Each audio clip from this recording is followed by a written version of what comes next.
new resort on the north end of the Strip is expected to bring about 20,000 construction jobs and thousands of permanent positions. Foreign developers purchased the former Echelon property today for $350 million. Now, the site has really essentially sat vacant for years as the original owners, Boyd Gaming, lost millions on what county commissioners are now calling an unfinished eyesore. Yeah, hi Denise. This new property is expected to break ground sometime by the end of this year or going into the beginning of next year. And this new resort is going to cater to a very specific market, international tourists. Developers say Resorts World Las Vegas is inspired by Asia, aiming to please visitors from overseas. Malaysia-based Genting Group is the first foreign developer to try a project of this magnitude. This is a tremendous opportunity.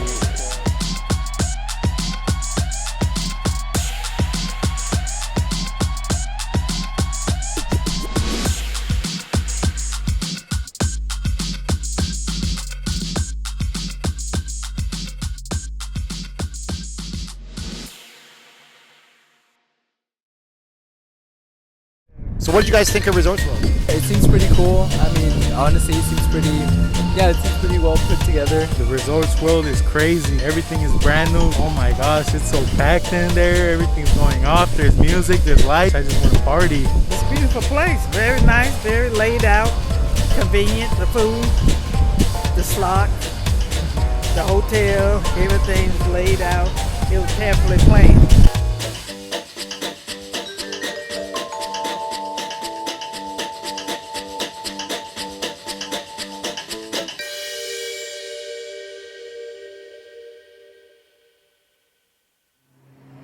So it took them the better part of 14 years, but Resorts World Las Vegas has finally opened.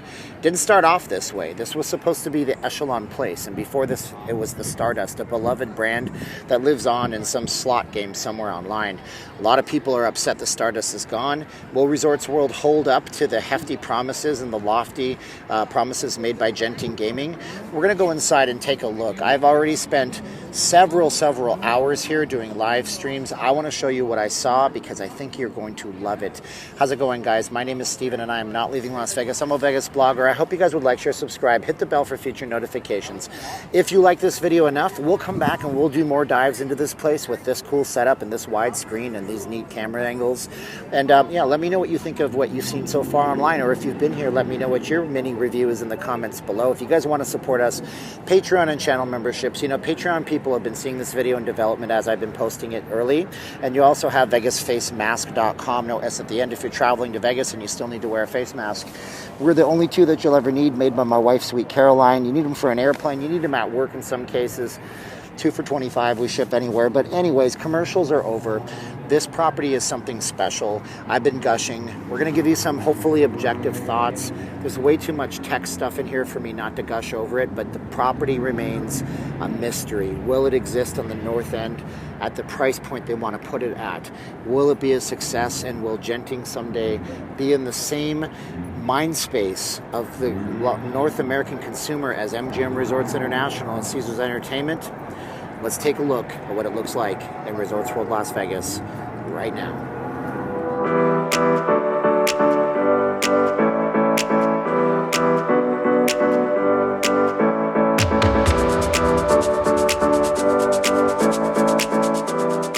So the first thing we really have to talk about is definitely the location of this property. It's on the north end. The north end has been kind of in a weird Vegas purgatory for the longest time. Never been a luxury resort on the north end. This property is the first for this area. Fountain Blue, formerly the Drew, formerly the Fountain Blue. I think it's the Fountain Blue again behind us, sits there, just kind of taunting us with what could have been way back in 2007. So this will be a dry run. Don't have a lot across the street. Tacos and everything for $10 to see a Walgreens pharmacy and a Denny's.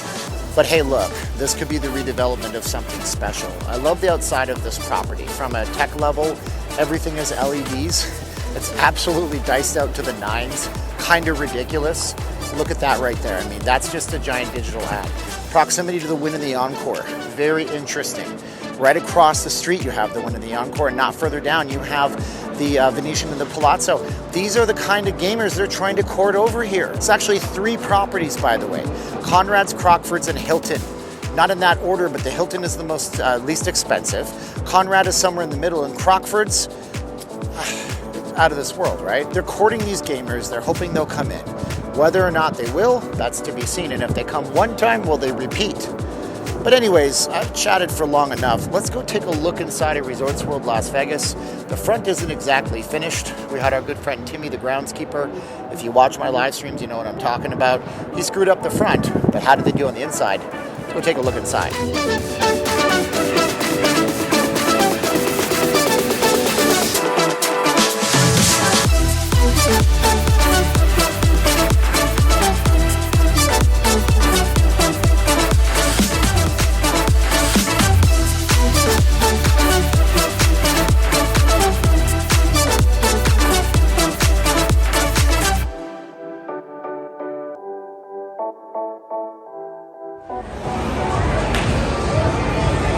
So as we walk the casino floor, it's a big casino floor. It's a lot of slot machines, brand new.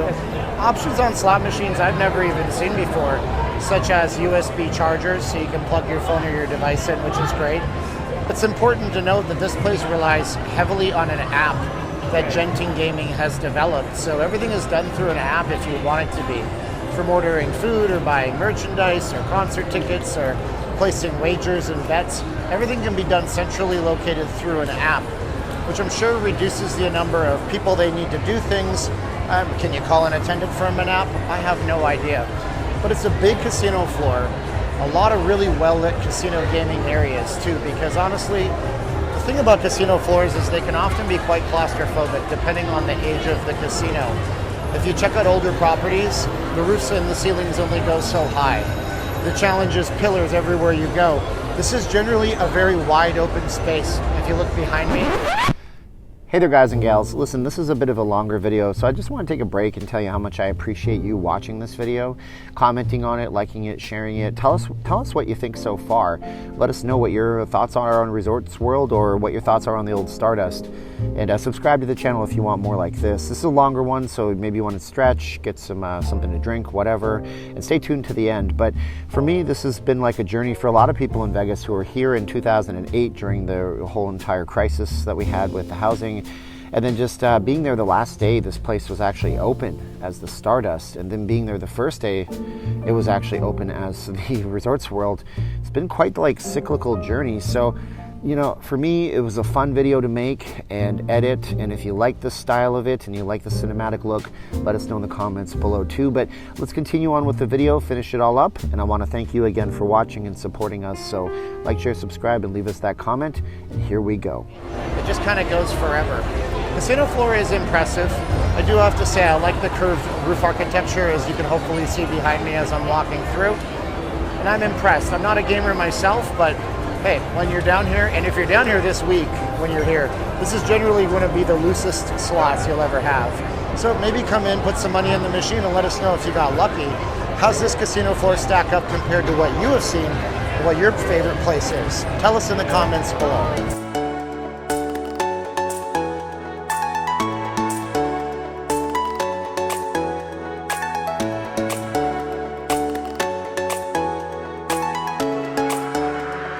So the food court, one of the most important aspects of any property. This is a really interesting aspect of the Resorts World property, because instead of going traditional with a mixture of cash and cards, tap to pays, we've gone cashless here. It's really easy. Along these pillars, there are machines where you go up, select the place you want to eat at, order your food, pay with a card, tap to pay, but not with cash. From there, you go ahead and you go to the place you ordered your food from, wait for your number to be called. The question is, and I don't think any of these places do take cash properly, will we train an entire generation of people to be ready just to go cashless in the food court? For the record, the rest of the property does take cash. You can gamble with cash on the machines. You can put your cash on a table. They'll give you chips when you cash out. Your voucher goes to the machine to get some more cash. So the property's not 100% there, but the food court is. Now, some people might have a problem with this, but you tell me in the comments below what you think, especially what you think of the food court here. So the food court over here at Resorts World actually features different kinds of cuisine. You have Texas barbecue, fried chicken, Filipino lechon, which I've never seen in a casino, which is amazing. We also have Steve Aoki, who has inspired a place here and put his name on here as well, called Puru Puru Pa.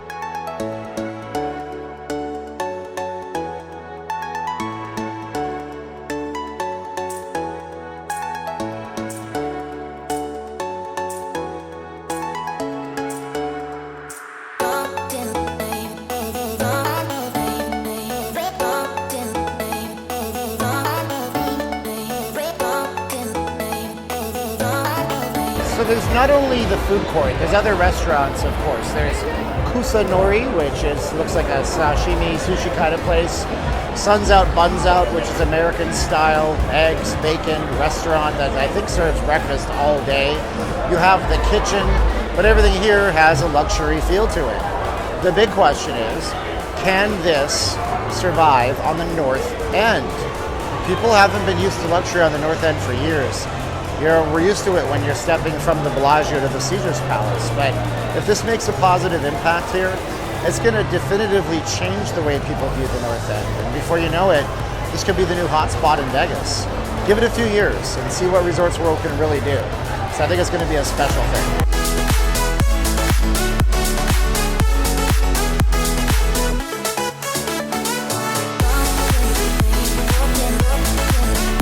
So as we walk away from the casino floor, the next part of this property really took me by surprise.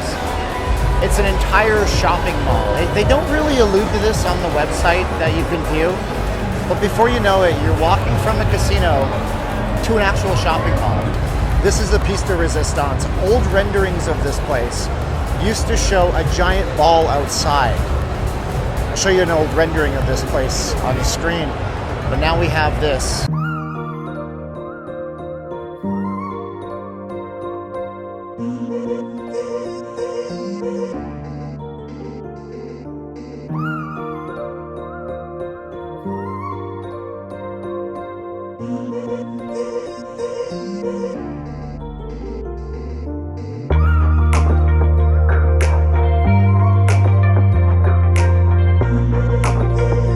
So if I was going to sum up this resort in 2 words, it would be meticulous planning.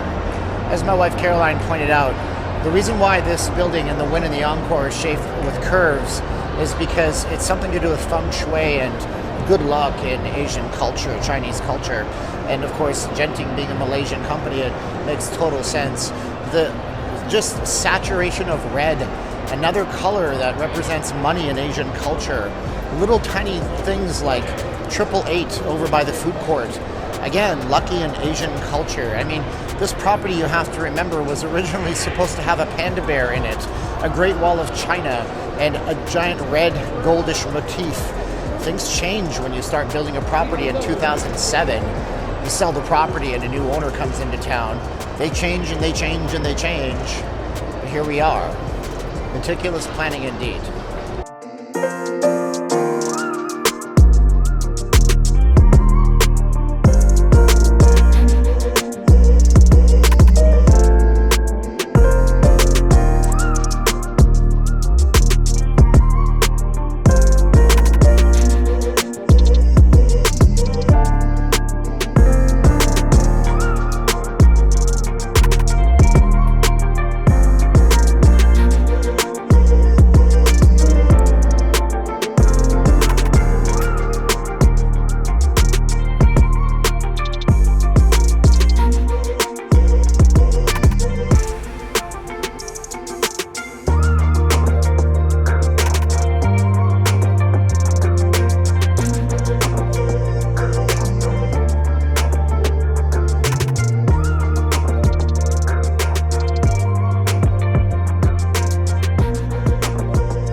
there you have it, Resorts World Las Vegas, a journey, what, 14 years we said in the making, since 2014.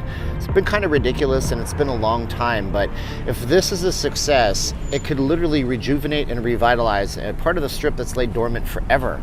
Will the Circus next to it get a renovation? Will the Fontainebleau or the Drew or whatever it's being called these days across the street get a finishing touch, $1.4 billion worth?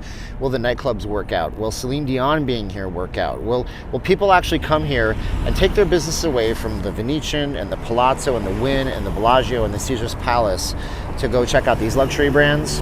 Only time will tell, but I'm curious what you want to tell me in the comments below. So give me your comments, tell me what you think about it. Is this the new place? Is this going to be your new place? Are you going to check it out while you're here? Or do you think this is the biggest, most costliest mistake ever made in Vegas? Because my personal opinion is, it's a beautiful property that has the potential to do really special things. And if this works out the way I think it might, you're going to be seeing a lot more on the north end than you ever imagined possible. So kudos and hats off to Genting. We gave them a hard time over fake reviews and things in the past, but the proof is in the pudding, and I approve of this one, and I hope you would come down and check it out. Once again, that's my video, and I'm sticking to it. My name is Steve, and I am not leaving Las Vegas. Be sure to like, share, subscribe, comment on this video if you liked it. You got all the way to the end. What do you think about it? Would you like to see more like this, more cinematic type reviews? Love to hear those comments too. Now's the time of the video where I say if you want to support us, of course, we said in the beginning of the video, vegasfacemask.com, no S at the end, wearing it around my neck. Patreon, channel memberships, all that good stuff. Now we got to say 3, 2, 1, click. Are you ready? 3, 2, 1, and click!